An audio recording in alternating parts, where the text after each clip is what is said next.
आई आज काय बेत आहे? श्रावण संपला. श्रावण संपला मग काय झालं, सकाळीच आधी उकडून खाल्ली, हा पुरची केली, आता ही वांग्या बटाट्याचा रस्सा केला. हा हा हा.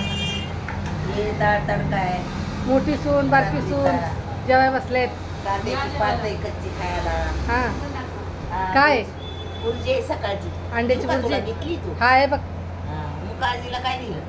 तिला वांग्या बटाट्याचा रस्सा. हा. बसली कशी गप फुगली मोग्यावानी. का? लय काम पडलं का? लय काम पडलं तिला. हा? काय देते तिला? अंड्याची भुर्जी. अंड्याची भुर्जी. चला मग कांद्याची पात कवा द्यायची बेत का? ठरायचा आहे तुमचा? बेत कवा ठरायचा आहे मग? आता 2 दिवस खाल्लं बघ चिकन गणपती गेले. हा आता उद्या आज संध्याकाळी मच्छी हा आणि उद्या संध्याकाळी नाश्त्याला पाणीपुरी.